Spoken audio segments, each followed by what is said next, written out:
Good afternoon, ladies and gentlemen. Welcome to the Burke County Board of Commissioners pre-agenda meeting for Tuesday, May the 4th, 2021. I'd like to remind you to silence any mobile devices. If you've got your telephones and tablets with you, please take note of that.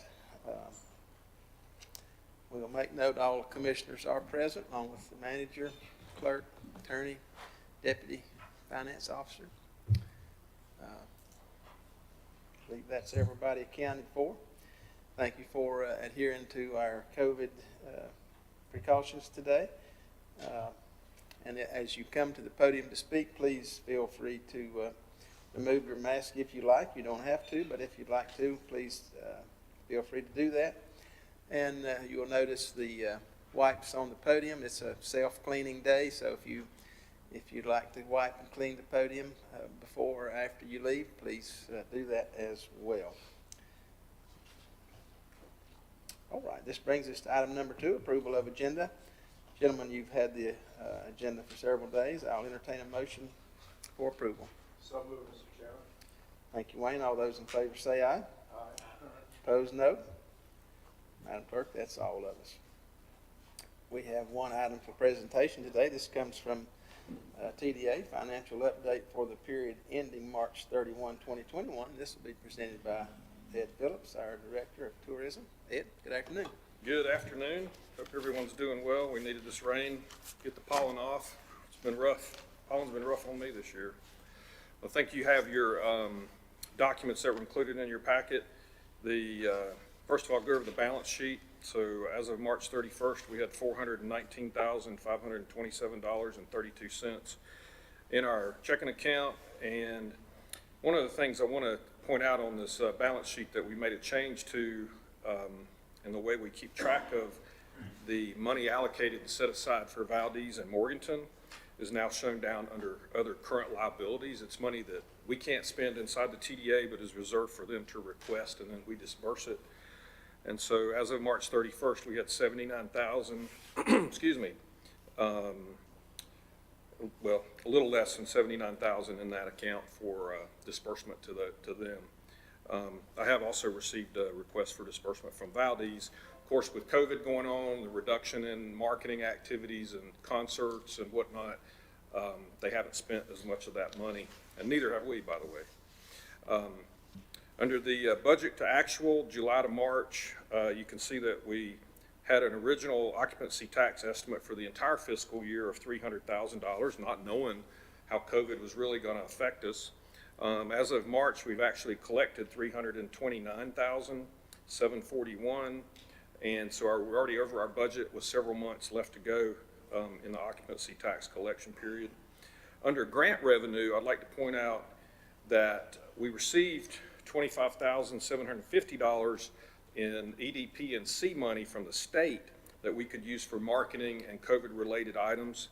And we also received $33,600 in PPP money, payroll protection plan money, because we did qualify for that. In the second quarter of 2020, we had a revenue decrease of greater than 25%, and it was actually like 33%. So we qualified for that PPP federal money, and we got that, and that can only be spent on payroll and rent and utilities, that kind of thing at the TDA. So under expenses, we have pulled back quite a bit on marketing and advertising during COVID. We didn't want to market to folks who weren't willing to travel or able to travel. Since March, and this report only goes through March, April, and now into May, we are doing more marketing activities and seeing more folks traveling. So I'll entertain any questions you might have about the financials. Thank you, Ed. Appreciate that. Any questions for Ed on his report?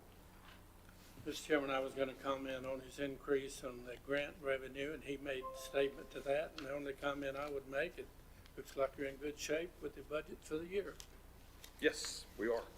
Oh, I'll also just make one more comment about something here. We're now over 600 hotel rooms in Burke County.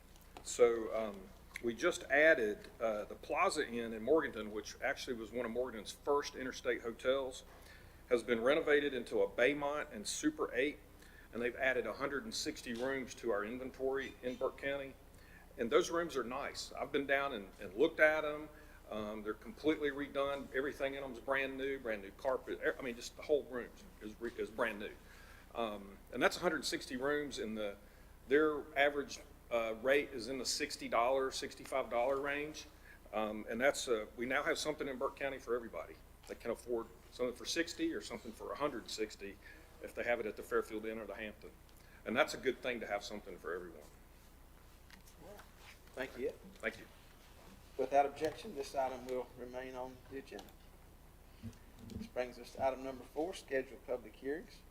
First item is Board of Commissioners, ordinance amending Chapter 6 Animals, Burke County Code of Ordinances, public hearing. This will be presented by Debbie. Are you here? Yes. Primarily by Debbie, and I want to thank them for their work in this matter. We, as you remember, heard several of these earlier and asked them to go back and look at a few things, and they have done that. And so, Debbie, you want to come on up and make any comments you have regarding the changes, and then we'll ask for any questions. Okay. I'm here representing the Burke County Animal Advisory Board, which has now revised the 3 sections of the animal ordinance pertaining to chaining and tethering, breeding, and the unaltered reclaim fine, which was originally presented in August of 2020. We are also recommending revising several definitions in order to be in compliance, an additional community advisor program, ambassador program, and adding 2 members to the advisory board, which would include a community ambassador breeder and a large animal owner. Our current animal ordinance provides no guidance for owners for chaining and tethering their dogs, nor for the breeding and ownership transfer of dogs and cats.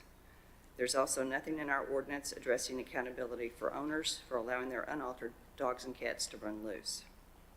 When we originally presented the revisions to the animal ordinance, you voiced concerns about these specific sections. At your request, we invited the public to review these sections and asked for their input. What we are recommending now is a combined effort of the Animal Advisory Board and the public individuals from various breeding clubs, including the AKC and the ADBA, which is the American Dog Breeders Association. The Animal Advisory Board believes the ordinance recommendations before you begin to provide safety for the dogs and cats in Burke County and improve their quality of life. These are minimum standards of care and are directly from the standards of practice of the breeding clubs.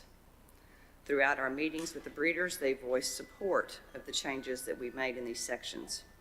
However, if you move this to the public hearing portion, I'm sure you will hear that they want nothing in place because they see these revisions as what they state as government overreach, even though these standards come directly from their own breeding club standards. I would like to remind you that these sections are all complaint-driven and they are not door-to-door inquisitions. The Animal Advisory Board hopes you see that it is past time to address the issues of animals chained up for 24 hours a day, 7 days a week, for protection for the animals who are products of litters born with little to no consideration for their health, and for owners not being held accountable for letting their dogs or cats run loose when they aren't fixed. Do you have any questions? All right, thank you, Debbie. Gentlemen, you've had a chance to look at these, I hope. Any questions on these revisions? Mr. Chairman, if I may, Debbie, I reviewed this and saw the improvements, but there's a couple items in here that still creates a question. And the first one is in section 679. It states at the beginning of it that breeders must adhere to the breeding ordinance. And then later on under 6.80, breeders can apply to join the breeder program. Which is it? Do they have the privilege to join or not join? I'm not I sure. believe that's the ambassador program. Pardon? You're discussing a community ambassador program. That is anybody who meets the qualifications that were we actually worked with Animal Services on this. They could apply to be a community ambassador. Okay. And then from that group, somebody would be selected for the advisory board. And the only other comment I had, thank you for that explanation. The other comment I had was the $500 charge for breaking that. And my problem with that was one of the items that a lot of clubs and individuals said that we were overreaching and too strenuous. The thing that gets me is that there's a $500 charge if you break the ordinance. And I didn't have time to call any attorneys, but I did have time to Google the North Carolina state, and I asked the following two questions. What is the first offense?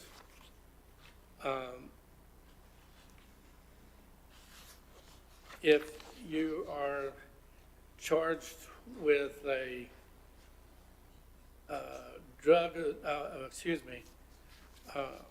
first offense, but it starts at $200. Excuse me, I can't find my notes.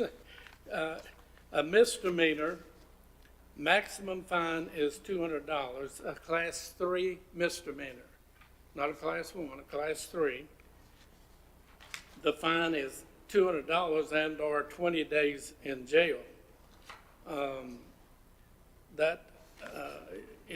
And also I asked the same people, what is the first offense on a DUI, driving under the influence?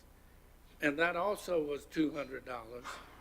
And keep in mind, there's some things that can be added to that charge, like if you assault or you're carrying a gun, then that goes up. I don't want to mislead you in any way, shape, or form, but I find those fines starting somewhere around $200, and we're starting at $500 on the animal control. And I personally think that's too abusive. It's an overkill, in my opinion.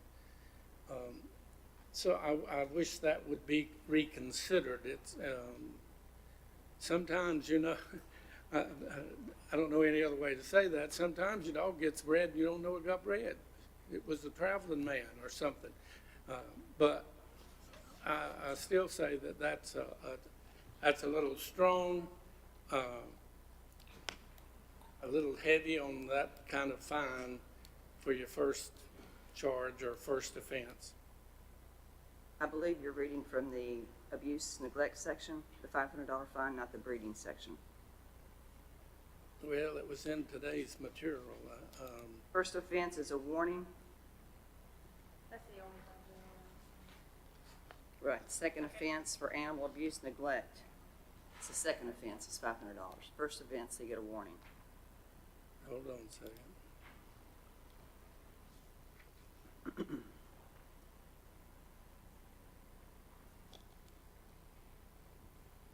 Page 13 is what I got down. Let's hold on.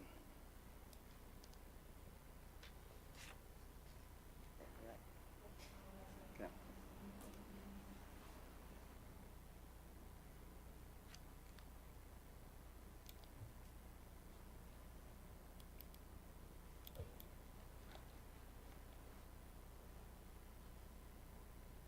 While Yeah, Mayor's it's looking- section 6.4 is where you are at animal abuse. And mine was section 6, wasn't it 680?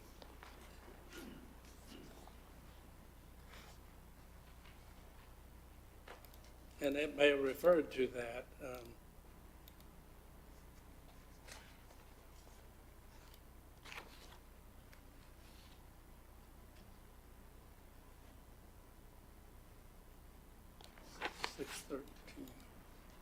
Section 679, which is the breeding and transfer, says failure to comply will result in a first-time warning.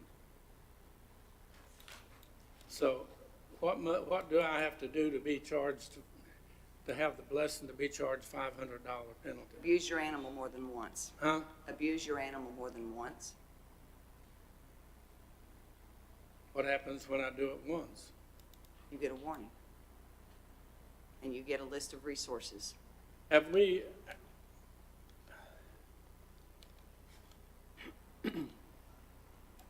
does other animal control units around us, counties around us, have that kind of a charge?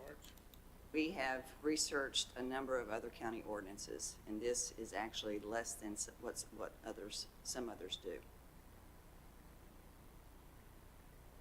Well, I know this was, I haven't received an email in the last probably month and a half about the animal shelter. But the last ones, I got two.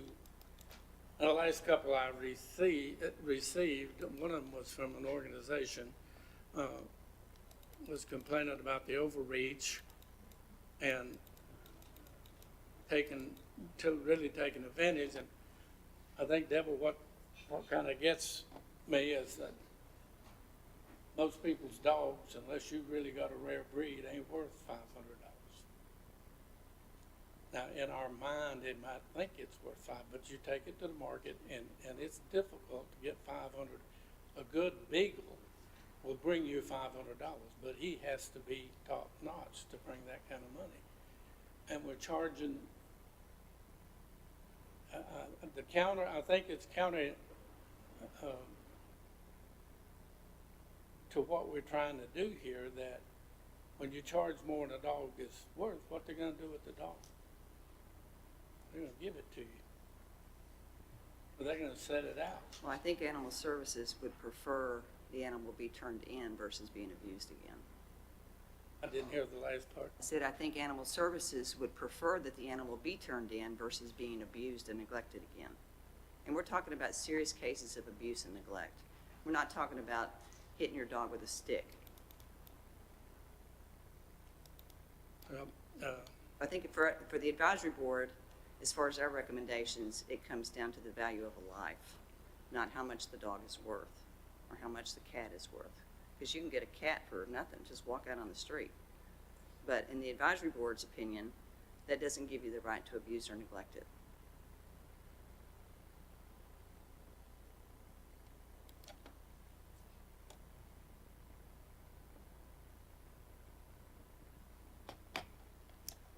So you're saying this is written in stone at this point? Yes, these are our recommendations. We have spent the last 9 months reviewing these sections, and this was the middle ground that we reached in all of our conversations with the public and backing off of what we originally presented.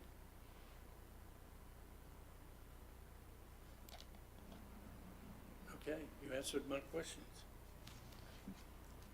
Debbie, in under section 6-12, chaining and tethering, down there where it starts, it's a lengthy paragraph. It's on page 11 of our documentation. The restraint system shall be affixed to a stationary object which does not permit the dog to travel within 5 feet of any property line in the household or restrained. It says no more than 15 feet. It seems like that should say maybe something like no closer than 15 feet.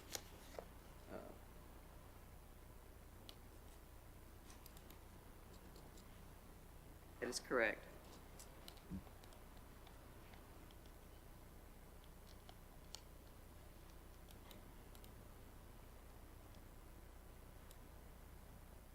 Any other questions or comments for Debbie on the revised ordinance? I just want to say to Debbie that I appreciate your work and all the work y'all done over the last 9 months. I know it's been a ton. You've gotten a lot of input. It's much appreciated. You're not going to make everybody happy sometimes, but this is, I think, a good middle ground. And like I said, I support you, and I think it's, we've met, obviously, prior to this, and I'm proud of the work y'all done. Thank you. Other questions, comments? All right, hearing none, this item will remain without objection on our agenda. Thank you, Debbie. Next item comes from the county manager, consideration of exceptions to performance requirements in the DIG agreement for Alpine Mill project in public hearing. This will come from Brian, and Ms. Urban, are you with us today? She is. She's in the back wearing one of them red ball caps. Okay, I see. All right, come on up if you like, and we'll hear this item at this time. Thank you, Mr. Manager? Chairman. Members of the board, you may remember some time back, Ms. Irwin had presented us with a project, and we went through the DIG grant project process, and we approved the grant. However, sometimes, as you know, reality versus what you think is going to happen, it's not always the same. And she ran into some issues like we've run in on some of our projects that slowed things down, didn't come up to be quite what it was. But I believe you should have a sheet there that shows kind of a side-by-side of what was anticipated and what was actual, that helped.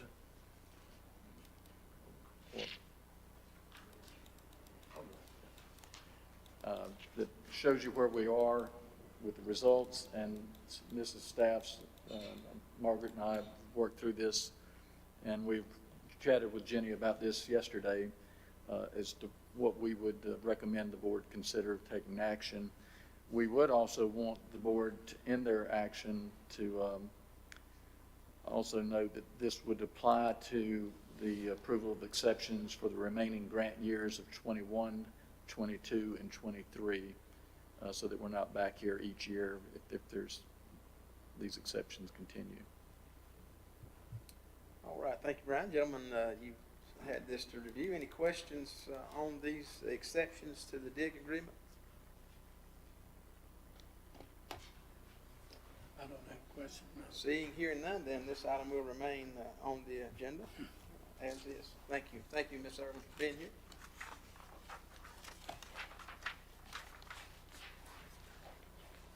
This brings us to item number 5, consent agenda. First item on the consent agenda, Burke County Public Schools presentation of financial data for the period ending March 31. This will be presented by Keith Lawson. Afternoon, Keith. Good afternoon.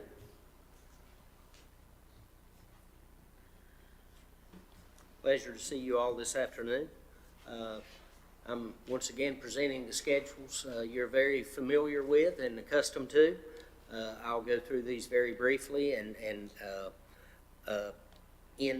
or conclude my presentation with a brief summary of our ESSER funding, which on our side of the table, it's called COVID, it's called CRF, but referred to as ESSER, or Elementary and Secondary Schools Emergency Relief Funds, which may be a little more relevant and interesting to you all. On the first schedule, I'll point out to the right under the March year-to-date columns, you'll see a previous and a current. Of course, this is summarized by our various funding sources, state, federal, and local, etc. State being the bulk of the school system's funding, and local, you, the county commissioners, being our second largest contributor. As you can see, we are 1.2% in total spending above this point in time last year. As you all know, we are in our third consecutive year of operating at the exact same state funding levels, but the increase is due to the infusion of the ESSER funding. That's what is responsible for the increase. We would actually be a couple of $1 million under the previous year's spending if not for that infusion. The next schedule represents in a little further detail our local spending and that by category, regular instruction, instructional support, other governmental units. Out to the far right, I'll point you to one significant number to you all, and that's the $790,823. Again, that's in the top portion at the far right. That is our usage or contribution to fund balance through the first 3 quarters. As you can see, at this point in time, we've contributed $790,000 to our fund balance, which is a significant increase over what was anticipated. And again, that's related to the infusion of the ESSER funding. We do look for every possible avenue to relieve our normal budgets with ESSER funding. As you all, I'm sure, have encountered as well, that's not always easy. We welcome the money, and it's a great deal of money, and our needs are many as yours are. But it doesn't, our needs don't always fit into the ESSER box as far as meeting the requirements and goals. But we do make every effort possible to do that. Year to date, we've spent $5.9 million in federal government support in response to COVID. That's consisted primarily of electronic devices for remote learning, PPE, nurses, and a great deal of money and time and effort has been put into air quality improvement projects in the schools. As I said, we look for every opportunity to relieve our regular budgets when we use these funds without violating the intent of the ESSER funding. One area that proves very difficult is in staffing. We've tried to not hire. We've had a hiring freeze in place for well over a year now that we have relaxed to some degree to backfill positions that have been open and are in the process of doing that in anticipation of coming back to school in a full regular schedule. I know we're there now, but next year. So we're backfilling some positions that have been held vacant for quite some time. Even though there's not a supplant clause associated with these funds, all of our guidance and advising from Department of Public Instruction has been that we can't supplant, so that's what's proved to be so difficult in relieving our regular budgets. We have added 11 nurses, which is a significant investment. What that equates to is we now have a nurse at every school building. We do intend to continue to support those nurses since they were hired as a response to COVID and during the period of COVID from our ESSER funding, which our last infusion of ESSER expires in September of 2024. We've begun our planning process for our next infusion that's expected to be received in July. Planning all the way through 2024. We're expecting to receive about $33 million in funding. We've planned for, to this point, almost $14 million of that in various initiatives up through 2024. Some of those areas we're going to be heavily concentrating on counseling and mental health, remediation and tutoring for students, further developing and growing our virtual academy for those that even post-COVID prefer that virtual learning environment, as well as continued air quality improvement projects. As you all know, and partially as a result of this, we were able again this year to hold our funding request to you all flat, no increase from the previous year. We are making every effort with our ESSER funding to make investments into programs and initiatives that are non-recurring, that don't require financial sustaining post-September 24. However, some of that's going to be unavoidable, as the nurses I mentioned. Our immediate plan is over the course of the next 3 years, attrition to maybe take care of some of those, but we will be looking for alternative avenues and areas to be able to fund some additional nurses beyond the September 24 Is that how deadline. you got to $1,023,000? Where did that money come from the 890 up to the $1,023,000 in revenues? I'm sorry? What? In the estimated revenue, school nurses, in the revenue column went from 893,000 to $1,023,000. How did we get that jump?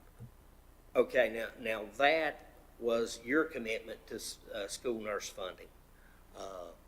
That doesn't represent all school nurses. That's the revenue requested of you, the county, for nurses. I will say that for the 24 25 school year, which will be here before we know it, we'll certainly be looking, hopefully, for some additional support. But between now and that point in time, at least with all that is known now, we do plan to continue to hold our request of you all flat for these coming years and rely on the ESSER funding in every way possible. So with that said, I'll certainly entertain any questions that you all may have. All right, thank you, Keith. Any questions for Keith on his, Keith, projections? under your revenues, you got timber receipts, $220,000,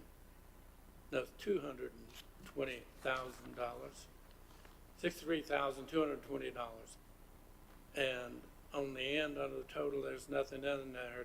Does that mean that we did not get any timber receipts? I have budgeted timber receipts for this year. That ebbs and flows. The way I understand that, that comes from timber harvesting to the county from the feds in our federal forest. And I guess it just depends on whether any harvesting's done and revenues generated. I wondered if it was the bad weather and the rain, all that we've had. That could Let's be, see. but I don't know. How about the average daily membership? How's it running for the year? Well, unfortunately, our planning allotment for the 21-22 school year from Department of Public Instruction's 11,596. That's about a 400 student drop from the previous year. We were fortunate enough this year to be held harmless, so that the state didn't reduce our funding. For next year, they are reducing our funding by those 400 students. But we are and have been anticipating that and are planning and prepared to absorb that. Back to your your nurses, our share of the nurses. I was hearing a commentator, it's been a couple weeks ago, and I appreciated what he said, that they're trying to put in the state budget what it needs for all the nurses in all the schools. So that will be a help for all of us. Yeah, that is a state discussion, and if that passes, that'd be a windfall for all of us. Yes. That would continue to provide a nurse at every school for us, and also in turn, hopefully give you all some budget relief. That would make us happy, so. Yes, absolutely. That's all I have, Mr. Chairman. all right, other questions? Mr. Chairman, just one quick question. Keith, on the, with that 400 to 500 student gap, do we know where those students are? After our first month's ADM was reported and we saw that we were down that substantially, every single principal in the district was tasked with the office staff, the counselors, tracking down those kids. There's various and sundry reasons. There's homeschooling. There's other virtual opportunities that people are taking advantage of. Private schools, like Nebo Crossing, for instance, I know has absorbed quite a few new dimensions, adds a grade every year.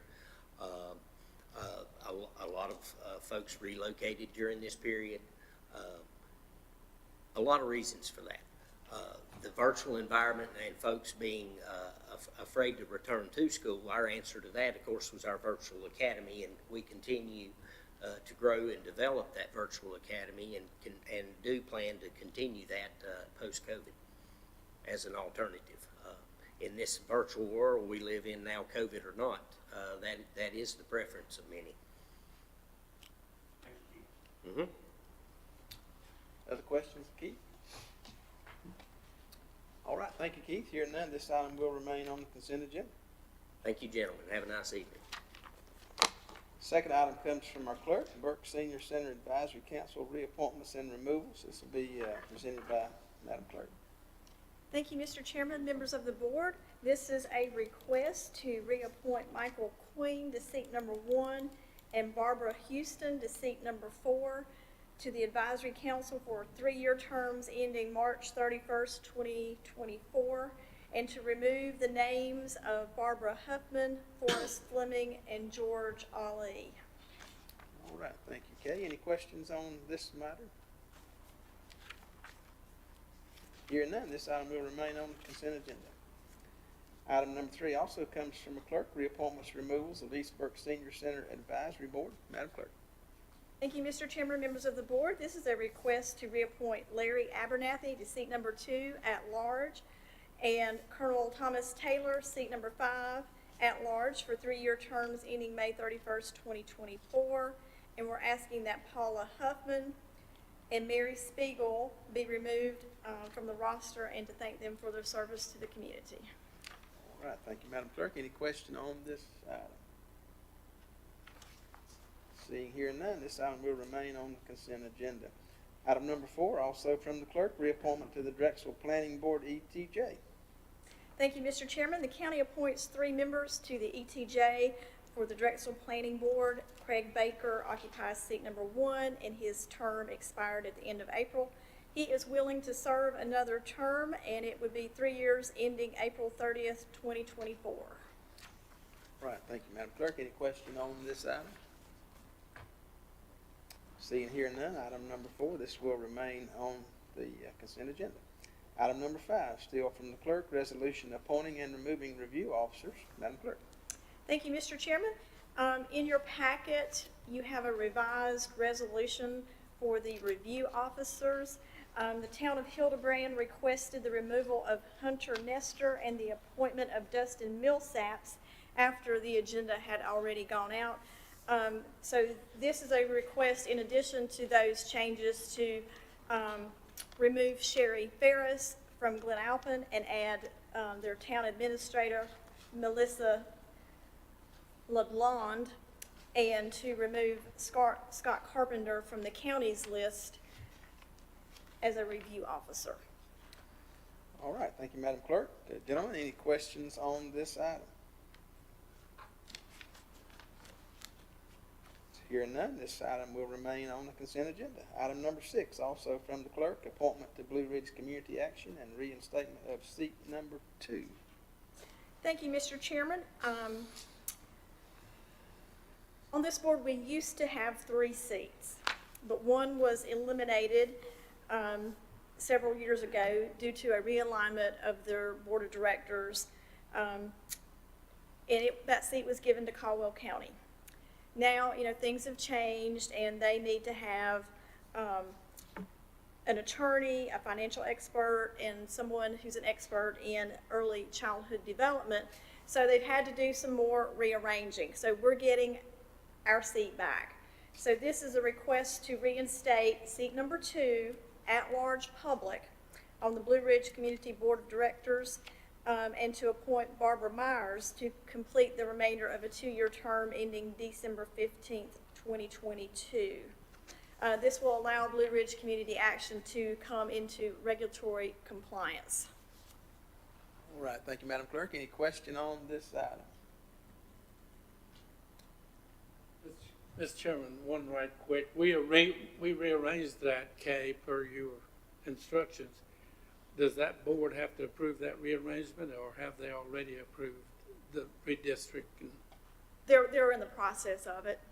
But they do have And to approve it. they need Ms. Myers to be able to be in compliance with their requirements. That will be done by the time we have our meeting 2 weeks from today. I will check, or they may be waiting on us, but Okay. either way, it will all come together in this month, I feel sure. All right.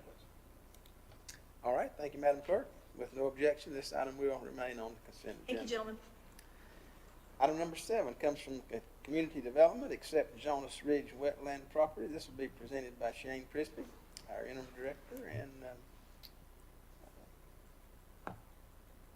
interim deputy manager and planning director. Shane.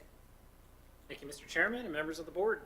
The Community Development Department has been working with Foothills Conservancy of North Carolina to acquire properties in Jonas Ridge for the Jonas Ridge Convenience Site and Cranberry Bog Nature Park. The original 20-acre parcel was subdivided into a 3-acre parcel, which was purchased by Burke County, and a 17-acre parcel that was purchased by the Conservancy. The Conservancy parcel, which contains the Cranberry Bog, was purchased in part through a North Carolina Clean Water Management Trust Fund grant, which requires that a conservation easement be placed on the parcel to preserve and protect the wetlands. Once a conservation easement has been executed, the Conservancy intends to donate the parcel to the county for a passive recreation park as detailed in the Jonas Ridge Cranberry Bog Master Plan. The county would not be responsible for the administration or reporting requirements of the conservation easement. All right, thanks, Shane. Any questions for Shane on this item? Shane, one quick one. I just got this question yesterday. We keep asking you, where do we stand as far as getting this, what's the time frame, updated time frame on completion of this project? For the entire parcel? I am not sure at the moment. I know right now we are still working with the adjoining parcel and in the process of working with the heirs to that parcel to acquire it. We're still in the process of locating those folks. We have located them. They have a point person. I believe there's 14 successors or somewhere in the vicinity thereof, but quite a few. But we have someone who has been dedicated as the point person, and we are working with them to complete that process. And how big a area was that? 2 acres, 3 acres? I can't remember off the top of my head. Do you know? I believe that parcel, the adjoining one is maybe 5 or 7 acres, I'm JR, sorry. if you remember offhand. Okay. In that area, particularly, we're interested in the front portion of the parcel that abuts the road because it completes a horseshoe, Yes. which makes the design possible for that. So the road frontage is really the important part of the triangular parcel you can see on the left hand of the map. That would make the convenience site much more practical. And that was the design the community up there really favored heavily. Heavily favored that. So I'm glad we're still working on that. So that's really the next step is we're still waiting on that process to buy that from the heirs. Okay. Thank So you. there's no way to expedite the process. We're waiting on the point person to get with all the family members. Is that what we're waiting on? My understanding is that the agreement would have to be signed by everybody, and I think that's part of what has slowed down. JR, do you have anything that you want to add to? In speaking with the attorney for the family, they were going to attempt to get all family members to sign a power of attorney to the point man, who would then be able to execute the deed on behalf of the family. How that's working through, he promised me a call back as soon as he knew something, and I haven't heard anything from him within the last month. So it sounds like a favorable process. We don't foresee anything major right now. Just orneriness of people if somebody decides that they don't want to sign. JR, can you touch base on that just to Sure will. try to keep it moving? Any other question? Mr. Chairman, yes, there's 2 pages on there and they refer to the same topic. I believe it's page 71 and page 73. The percentages of the full fair market value are omitted off of both of those pages. My assumption is that those, since this is a legal binding contract, needs to be in there. Commissioner Taylor, is this in reference to the easement document? We would not be a direct party to that agreement. I included it for reference so that you would be aware of what the easement would be on the land. That document would be between Foothills Conservancy and I believe the state would be the other signatory party, and they would be holding the easement, which is why we would not be responsible for it. Then they would transfer the land and sans the development rights and everything as expressed in that. So that would be the difference. But it does or does not need to be included. That would be included as part of a restriction placed upon the land as itself. My understanding is that this is just a draft document that they have shared with us so that we would be able to understand what will go in that agreement. Their final copy would have those numbers all filled in.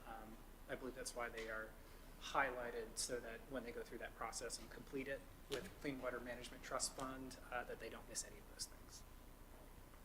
So, to make sure we're prepared 2 weeks from now, will we have those numbers by then, or we do not have to have them? Foothills Conservancy does own the parcel already. I can look up the numbers for which they paid. I believe I have them somewhere. I can send them to you at a later date for what their purchase price was based off of the appraisal process. Okay.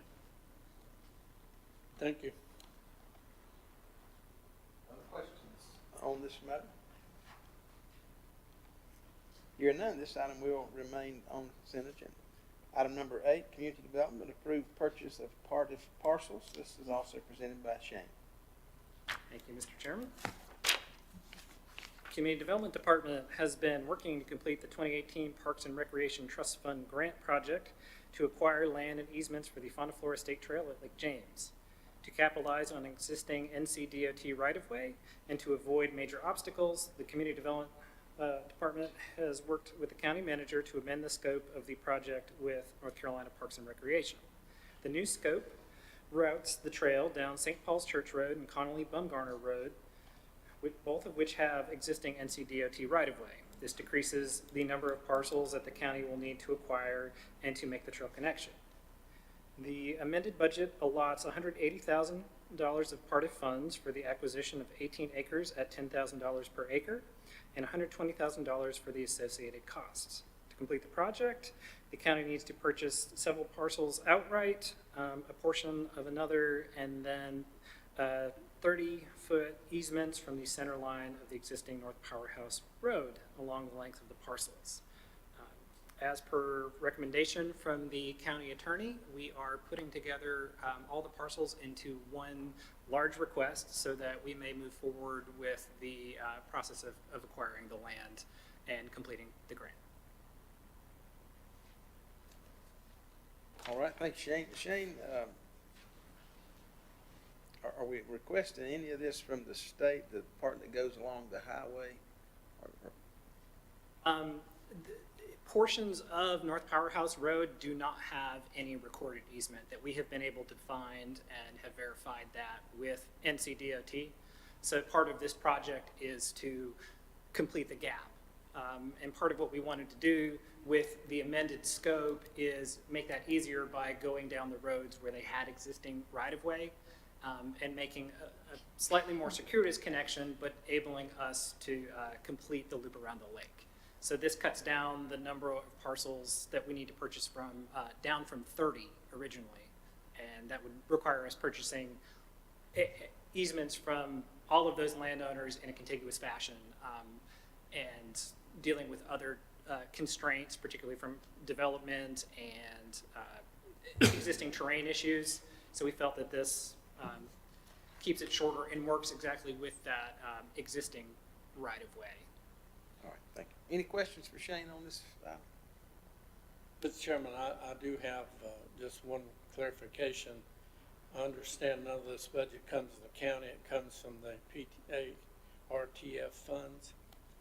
But $10,000 per acre, total is $180,000, then $120,000 for associated costs. Is that associated costs preparing the trail, or what is that actually for?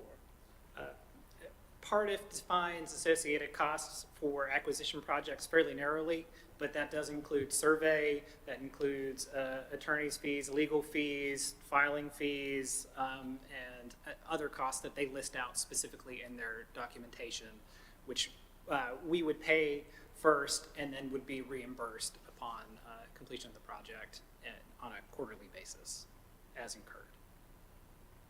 So for this entire project, it will not be more than the $180,000. For the direct purchase, yes. Thank you. Other questions? All right, hearing none, this item will remain on the consent agenda. Thank you, Shane. Thank you very much.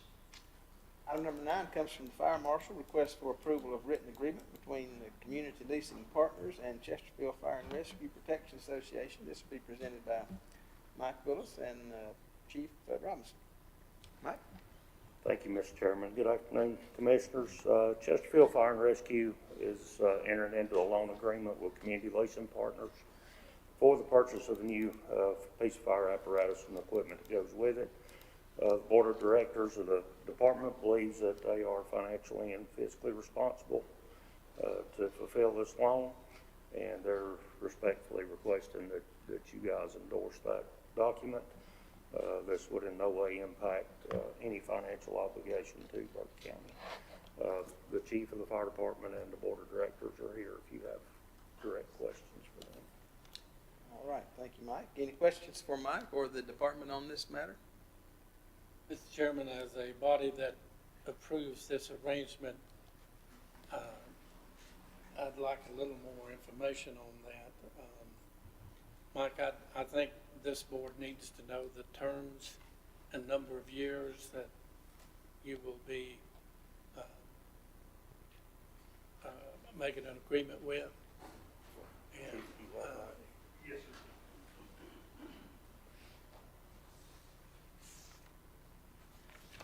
So, Community Leasing Partners, excuse me, I can't talk with that thing on for very long anyway.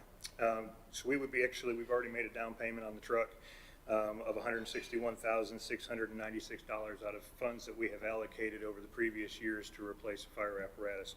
We would only be looking for the loan for $164,304. We will be looking at a 7-year loan with the incentive to pay off in 5. The agreement that we've currently come into is that we would make one annual payment, which would be $25,899.25 a year, which currently the department has in its funds the ability to pay the entirety of the truck. But that would put us below operational expenses if we were to have a catastrophic event. So it only makes more sense for us to finance half of that apparatus and to be safe for the department and the expenses that come with it. that's excellent. Yes, sir. You're gonna buy you a new truck and be paid for in 7 years or less. That's great. Other And questions? I have any further information that you may need or want as well. Thank you. All right, thank you, gentlemen. With no further questions, this item will be, remain on. Can I have a PS on that? Gentlemen, would y'all reject that not being in this information when we vote on it 2 weeks from now? No, sir. The biggest thing that we need is, there's one document that comes in from the loan company and it requires the signature. It has to be on county letterhead in order for them to complete the process of our loan. And that just authorizes or states that we have a standing contract with the county to provide fire services and protection for Chesterfield. Mr. Chairman, I think that anything we endorse, we should have those figures. I think we'd find it probably required. You can check with JR, but Madam Clerk, can you put some of those notes in the agenda item, please, ma'am? Other questions? All right. Brings us to item number 10 from the Health Department, Child Protection, Child Fatality Teams Calendar Year 2020 Report. This will be presented by Rebecca McLeod, our Health Director. Afternoon, Rebecca. Good afternoon, Mr. Chairman and Commissioners. How are y'all? Good. Awesome. I come before you today one last time to present one more annual report for our Child Fatality Child Protection Team. And this is for calendar year 20. You had it presented and sent to you. And if you remember from past years, it's not changed. The General Assembly likes for us to review deaths a year after they have happened. And when we do that, then we prepare a report and send back to the legislature. As the health director, I present it both to the Board of Health, which I did at the 1st of April, and I'm presenting it to you in May. And this past year, we reviewed 3 deaths for the year of 2020. We didn't really identify any systems changes that needed to be. We were able, because of the type of deaths, to actually purchase 6 car seats for children who are in foster care or who may have Medicaid that the parents cannot afford a car seat. Because even though we think sometimes that they are affordable to us, many people or foster families don't have that. So we were able to provide that. We did participate with 3 intensive state reviews. The state has picked back up in the last 2 to 3 years where they didn't before, with DSS cases where our local DSS was actually involved with families prior to a child's death. So this past year, we've actually participated in 3 reviews.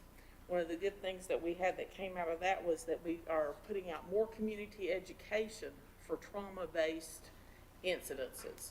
So we've been able to put information out at doctor's offices, at the daycares, and we've been able to work it that way.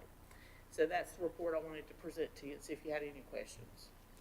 All right, thank you, Rebecca. Any questions on this item? I'm just pleasantly surprised, Mr. Chairman, that we only had 3 child deaths last year. That's, We were blessed. This year maybe we might not be so lucky, but we were blessed. that's great. Thank you. Thank you, Rebecca. Item number 11 comes from JCPC, approval of county plan for Burke County and funding allocation. This will be presented by A.J. Katu. Afternoon, A.J. Good afternoon, ladies and gentlemen. Thank you for considering the request from the Juvenile Crime Prevention Council. As you know, they worked throughout the year to comply with the mandates of the state for receiving Department of Public Safety funds, which are to be used for services of at-risk youth and delinquent youth. The annual plan that you've received and the certification, the annual plan, of course, includes the funding allocation plan, and these documents, this documents compliance as required. The funds required are at a 30% match, none of which comes from Burke County. That's for the agencies themselves to come up with. And that's their responsibility, obviously. The council respectfully requests approval of the annual plan, which includes the funding plan and the certification. And maybe most importantly, or also important, we respectfully request that that you authorize the county manager and the county finance director to process the revisions of the fiscal year 21-22 plan administratively, and to authorize the chairman to execute allocations on behalf of the board. If you have any questions about any of that, I'd be glad to address them. All right, thank you, A.J. Gentlemen, you've had this information, quite a bit of it in your package. Any question for A.J.? Hearing none, this item will remain on consent agenda. Thank you, A.J. Thank you. Item number 12 comes from Partners Health Management, financial report for the period ending March 31. This will be presented by Tara. Well, that's not Tara. Tell us who you are. We listed Tara because we have the baby coming any day, but he still isn't here, so I am here.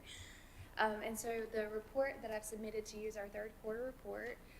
The first couple of slides that I have only go through December 31st. There are macro state data about what Medicaid expenditures and uninsured state expenditures we've had through the end of the second quarter. So we don't have that data to present to you yet through the third quarter, but it is the overall amount that we've spent, and you can see for Medicaid and non-Medicaid, we've spent $20,518,568 for adults, Medicaid, and I usually do this to myself. I'll click too many times and I'll lose my place. But these couple of slides are the overall expenditures. So you can see the total number of people served by Medicaid and non-Medicaid, whether they're adult or children, and it's also by disability. So if it's substance use, mental health, or intellectual and developmental disabilities. So these couple of slides go through that if you want to see the aggregate data through December 31st. So these are the programs that you guys fund through county funding. The SOAR program is for to help individuals who are experiencing homelessness or at risk of homelessness apply for disability benefits. So to date, we have 9 applicants assisted. 2 of those have been connected with SSDI and have received back pay. So that's good for paying past due medical bills. That brings some federal funding back to our county for those overdue expenses and things like that. So it's a really good program to help people and also get them out of homelessness where they have an income coming in on a monthly basis. And the SOAR caseworker also connects them with resources to help them become housed and receive treatment services. Mental health substance use services in jail provided by CVBH. 359 individuals have received treatment while in jail through those funds. Peer support services in jail connects people that are leaving jail with resources on the outside so that it prevents recidivism.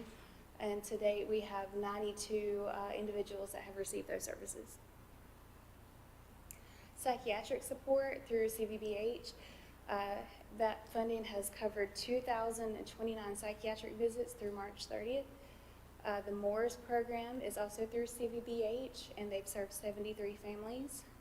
Our whole person transitional care is through partners, and that helps people coming out of long-term hospital stays and facility-based crisis transitioning back into the community to make sure that they have the supports they need to keep from going back into crisis. Psychiatric support and medication through Good Sam Clinic. They've provided 263 psychiatric medications. NAMI support groups, they have been ongoing, serving 4 to 5 people per month in their support group for mental health caregivers and individuals experiencing behavioral health issues. The Greater Cooperative Christian Ministry has provided rental and utility assistance to 9 families through the end of March. Our housing reserves, we've served 6 households with crisis services and 14 case management and stabilization services. And our housing department works closely with the resources that are already here in Burke County to help connect people with housing resources for the short term and the long term. So while these services are crisis related, and anyone in any organization in Burke County can reach out to partners and say, hey, we have a person that needs help with a utility deposit, or they're at risk of being homeless, then we can step in on a crisis basis, but also help with that longer term solution. Our consumer reserves and mental health reserves are the same way, where they can be accessed by different organizations. So we've served 2 individuals through our IDD funding and 1 respite placement in collaboration with DSS. So those consumer reserves, it's really a partnership with our community organizations to help people get resources fast. And then our System of Care Community Collaboratives, that's a monthly collaborative group that a lot of different organizations, advocacy organizations, helping organizations, families and individuals even come together to address some gaps and barriers in the system. And so they have, that funding goes toward what they identify as priorities. And so for this past year, they've sponsored Recovery Month events, Aunt Bertha postcards, Child Abuse Prevention Month, NAMI Simple Acts of Kindness Outreach Program, and the Outreach Center WOW program.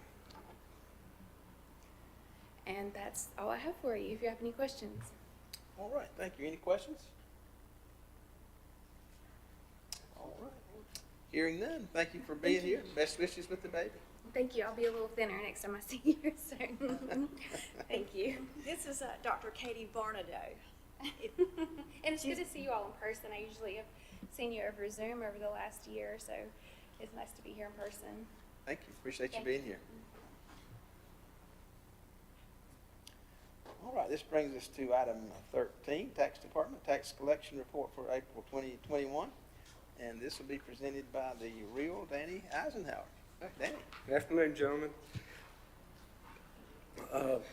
The tax collection report is, of course, July 1, 2020 through April 30th of 21. Property tax, we're at 101.05% collected. Motor vehicle at 99.43. The combined current year taxes are 100.90% collected. Delinquent taxes, 108.40% collected. Late list penalties, 148.28% collected. And then the actual levy on just property tax only, we're at 98.12. All right, thank you, Danny. Any questions for Danny on the tax collection report? You're cooking over there. Good report. Got a very good staff that works hard. All right, thank you, Danny. This brings us on then to item 14, Tax Department Release Refund Report for April 2021. Danny? Okay, the report shows $2,901.93 in releases. We had zero amount rebills this month, which gave us a net release of $2,901.93. There was zero refunds. Vehicle tax, we had refunds of $192.72. All right, any questions on the release refund report? Hearing none, this item will remain, and then we go to item 15. Thank you, Danny. Item 15 comes from Western Piedmont Community College, presentation of financial data for the period ending March 31. This will be presented by Sandy Holden. Sandy, afternoon. Good afternoon. Thank you for allowing us to be here today. It is nice to be in person again. I'm going to give a brief update of our finances through March 2021. The first three columns will look at the state budget.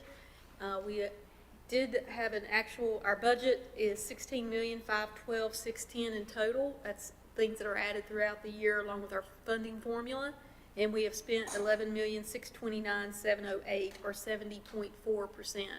That is fairly normal for this time of year. We are going into our last quarter, which is our busiest time as far as expenditures and really closing everything up. We are hopeful that the state budget will happen this year and be agreed upon by everyone. We're waiting for the Senate budget proposal to come out this week and hope to see what that does for us at the community college level. The next three columns is our county budget, where our budget is $2,667,110, and we have spent $2,024,041 or 75.9%, which again is fairly normal. We have had quite a bit of savings with some things with our normal county operational budget throughout the year with a vacant position and then obviously not having very many people on campus. So we have been able to reallocate some of the budget to other projects, mainly our roofing project replacements. We did finish the roofing replacement over E-Building and Patton Hall, and also finishing up on the roof replacement over Carr Hall now. Thankfully, with all the rain, those have been good projects to have. The last three columns is our institutional budget of $6,567,609, and we have spent $5,529,579 at 84.2%. Again, that's fairly normal for this time of year, as the largest expenditures are our financial aid that come through the Department of Ed, which the main disbursements are in the fall semester in September and then the spring semester in February. So that is fairly normal as well. As of March 31st, the total college budget is $25,747,329. We have spent 74.5% of our total college budget. The next slide is our breakdown of county funds by category. And again, as normal, our three top categories are salaries and benefits at 22%, utilities at 20%, and then the contracted services at 14%. Again, the transfers to other funds is at 20%, which is higher than normal, but that again is where we transfer funds to do those small informal projects like the roof replacements that I just mentioned. And I'll be happy to answer any questions on our financial position or finances through March 31st, 2021. All right, thank you, Sandy. Any questions for Sandy on her report? I do have a question, but it has absolutely nothing to do with her report. It's an excellent report. I think all of us gentlemen, all the commissioners, got the email from North Carolina County Commissioners Association talking about the community schools and colleges. And there was 5 schools, and we had 2 of them in our neighborhood, Isothermal and I believe Caldwell, had an increase and not a decline in attendance. And if I had a question, I guess it would be, how about our attendance? At what percentage were we? There were only 4 community colleges last year that had an increase, either maintained or had an increase in enrollment. We did have a 9% decrease for 2020-2021. Our enrollment for summer and fall right now is trending back to the actually trending above the 2019 levels, but we're cautiously optimistic about that because we did enroll the CCP or high school students earlier this year, but we're still very optimistic that we're starting to trend where we were in 2019, which was our first increase in enrollment in 7 years. So while we did have a decline last year, mostly due to COVID, and a lot of that for a variety of reasons where people just weren't comfortable coming to school, or they weren't comfortable doing the online instruction, or they just had to stay home to take care of their kids who were doing virtual school. So a lot of variety of reasons for having those declines. And I wish we could say that we were one of those 4 community colleges that stayed level or increased, but we did have decreases last year. But it is turning around this year, and we see only positive things. It's good news. Absolutely. Any other questions for Sandy? Hearing none, Sandy, thank you for being here. This item will remain on the consent agenda. Have a great afternoon. Thank you. Item number 6, items for decision. This comes from the county manager, presentation of recommended budget for fiscal year 21-22 and scheduling of public hearing. Mr. Manager. Thank you, Mr. Chairman, members of the board. As you know, the budget will be presented to you at our regular meeting in May. Things are about to conclude. We're trying to wrap up things, Ms. Margaret and I, with the department heads, and we'll have it for you soon. And of course, we're waiting with bated breath on our friends at the federal level to give us insight into the rules and restrictions that they're going to place on monies that we are supposed to be receiving in the very, very near future. So we look forward to that and hope it will be more pleasant and easier to deal with than the last time we got money from the federal government. All right, thank you, Brian. Appreciate that. We look forward to seeing the budget in a couple of weeks. Item number 7, reports. Just remind you of several things, upcoming meetings. We have a recess meeting immediately following this meeting. We have a budget meeting scheduled for May 25th at 2 o'clock. Budget meeting scheduled for May 27th at 2 o'clock. Our pre-agenda meeting June the 1st at 3. And then our budget meeting June 1st at 4 p.m. also after our pre-agenda. I believe that's all the reminders I have. No other items. Anything else that needs to come to our attention, Madam Clerk? All right, hearing none, I will entertain a motion to adjourn at this time. So moved, Mr. Chairman. Thank you, Commissioner Taylor. All those in favor say aye. Aye. Opposed, no. That's all of us. Let's take just about a 2-minute break, and then we'll begin our recessed meeting.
All right, thank you. Well, welcome again to our Burke County Board of Commissioners recess meeting, Tuesday, May the 4th. That's 4:18 or so, a little bit behind schedule, but we'll get moving right away. Again, remind you to silence your mobile devices if we got any newcomers to this meeting.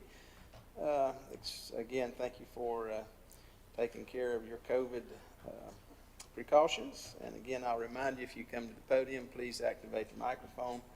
And we got disinfectant wipes there for your use if you choose. Okay, gentlemen, you've had the agenda for this recess meeting. I will entertain a motion for approval. So moved. Thank you, Maynard. All those in favor say aye. Aye. Opposed, no. I think that's all of us, Madam Clerk. We have several items for decision. First item comes from the clerk, approval of extract of minutes for closeout of CDBG waterline project. Madam Clerk. Thank you, Mr. Chairman, members of the board. This is a request to approve the extract of meeting minutes for the public hearing held at the April 20th meeting, so we can close out the CDBG water grant for the Highway 18 South and Roney Road project. Thank you, Madam Clerk. Another pass around. We just keep moving this around and around. Maybe this is going to be it. You This is going to be it. think it's going to be it? All right. I'll entertain a motion on this item. Mr. Chair, I move to approve the extract of meeting minutes for the closeout public hearing for grant number 16-1-2914, sir. Thank you, Scott. All those in favor, please signify by the uplifted hand. That'll be 5-0, Madam Clerk. Item number 2 comes from Community Development, Lake James Glamping LLC lease agreement. This will be presented by Shane Prisby, our interim deputy county manager and planning director. Shane, again. Thank you, Mr. Chairman. Community Development Department has been working on a public-private development and lease agreement for the Fauna Flora County Park in order to develop tree houses, cabins, and glamping structures on a plus or minus 15-acre portion of land. The development agreement will be in a term of 25 years with provisions to allow for a 40-year lease if the developer is in compliance with the terms of the agreement. The agreement will require building no fewer than 15 rental units and no more than 30 structures over the life of the agreement. Burke County has been in discussion with Lake James Glamping LLC, Isaac Hoff, who has an interest in leasing the property from Burke County and developing glamping, tree houses, and cabins to rent to the public. The following document, the Hoff Development Agreement, is a result of the negotiations and shall serve as the basis for any potential bids. Budgetary effect, positive. Lease will consist of $5,000 annual rent paid in monthly installments and 3% of gross rental sales once the third structure is built. Lease will increase by $1,000 a year for each additional structure in following years. Lessee shall be responsible for paying taxes on any real property and for paying occupancy taxes. Due to this development agreement, including a long-term lease, the development agreement must be treated as a competitive bidding procedure under GS 160A-272 by Burke County and in compliance with NCGS 160-269. This requires special provisions for advertising and potential upset bids from other third parties. Other bids must be submitted within 10 days to the Burke County Attorney, J.R. Simpson. Is it third? It says second here. I think that's right. 2? Sorry. Attorney at law. Okay, thank you, Shane. Gentlemen, this item we've been talking about for a while. Any questions for Shane on this matter? Mr. Chairman, I don't have a question for Shane. I have one for JR. JR, in lieu of the email that we gentlemen received this afternoon, should we be considering a density issue on this agreement? I don't know, Brian, how many can he build? How many? Well, the document, I believe, says a maximum of 30, and through that process, I think the county has to be agreeable to whatever plans that are presented. So there's opportunities for us to make sure that it's acceptable to the county. Is there, another question, is there a distance between those that would be considered, or I think that would be worked out in time, and some of that's going to have to do if septic tanks are needed to make sure there's adequate room for that. And for us to provide a wilderness-type experience, you're not going to want people to be right up on top of one another. So you're looking at spacing out over, what was the exact acreage again? Was it 15 acres? I believe it's about plus or minus 15 acres all set. And, you know, again, I think it needs a little bit of discussion because on occasions you might have buddy camping and they need two together. I don't know, but anyhow, we probably at least need to ask the questions. Yes, sir. And again, this is just getting the process started. What they're going to do, and when you're starting to cross the T's and dot the I's, that has to be to the county's satisfaction. And we will exert whatever we believe is appropriate to ensure the well-being of the property and for the people that are coming there to have the kind of experience that they want to have. We don't want them all over top of one another. It's like Disneyland. It's a different type of experience. And again, we will review and we will have to approve those types of development.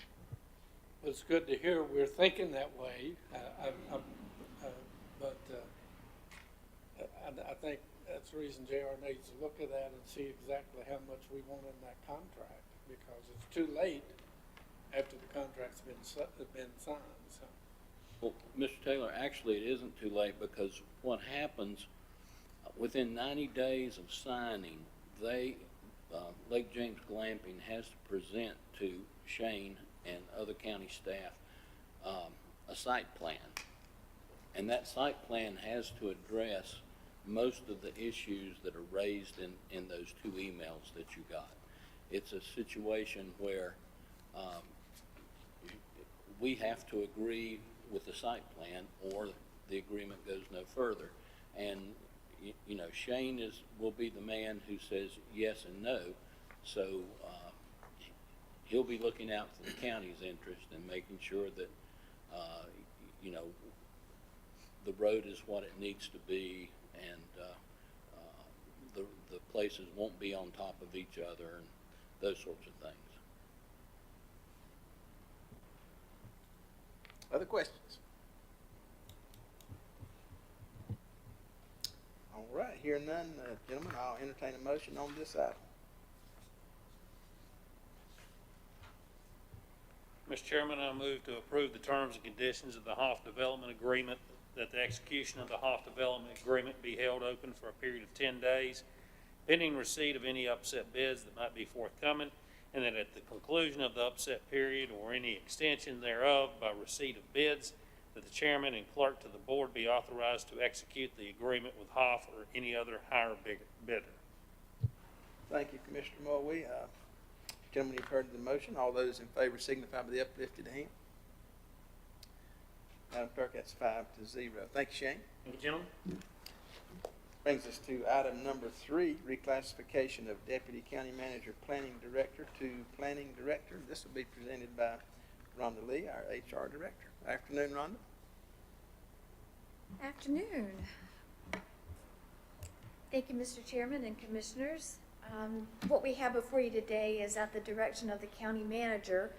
The Burke County Human Resources Department is requesting a classification of the Deputy County Manager Planning Director position, which has been recently vacated, to a Planning Director to better meet the needs of the county. The Deputy County Manager Planning Director position is currently classified at a salary grade of 37 with a salary range of $82,234 to $127,463. Taking into account the salary ranges of the planning directors of the North Carolina counties with populations close to Burke County, as well as the counties bordering Burke County, it is recommended that the planning director position be classified as a salary grade 35 with a salary range of $74,600 to $115,620. I'll be glad to answer any questions you may have. Okay, thank you, Rhonda. Gentlemen, you've heard this request. Any questions for Rhonda or the manager?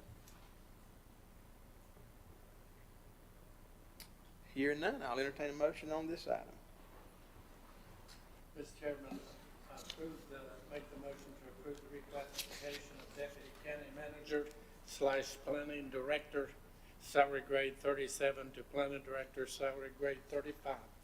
Thank you, Commissioner Taylor. Gentlemen, you've heard the motion. All those in favor signify by the uplifted hand. Madam Clerk, that's 5-0. Thank you. Thank you, Rhonda. Thank you. This brings us to item number 4, closed sessions. Gentlemen, we do have need for a closed session today to discuss threatened or pending litigation. I would entertain a motion to go into closed session to preserve the attorney-client privilege and discuss threatened or pending litigation as authorized by NCGS 143-318.11A and 3. So moved. Thank you. Those in favor signify by the uplifted hand. That'd be 5-0.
know my microphone's been on the whole time. Have I said anything out of order, Sharon? Okay, no problem.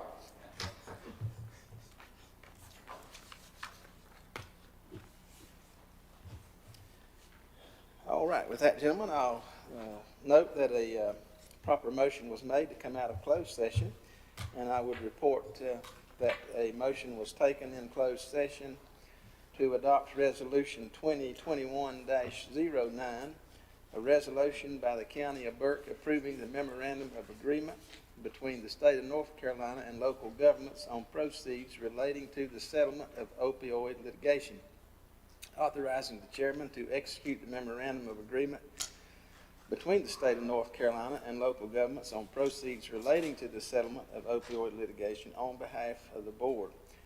And I should say that though all that sounds kind of final, the lawsuit is not final in its final course. That is in the Ohio court, federal court.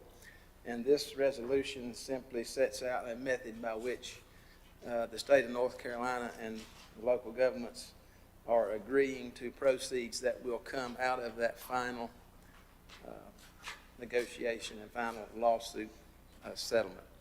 And I will extend our appreciation to our own Commissioner Carswell, who was one of 5 who served on this committee that's been working on this arrangement now for better than a year, I believe, Mr. Carswell. Is that not?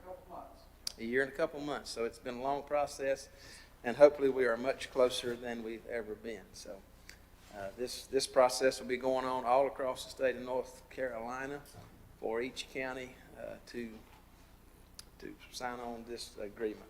So with that, I'll entertain a motion to Mr. Jeff, Carpenter. Jeff, before you take your motion, I would encourage everyone to go to the NCACC website and read all the documents there concerning the opioid settlement. They are on the front page under current items, I think it's called.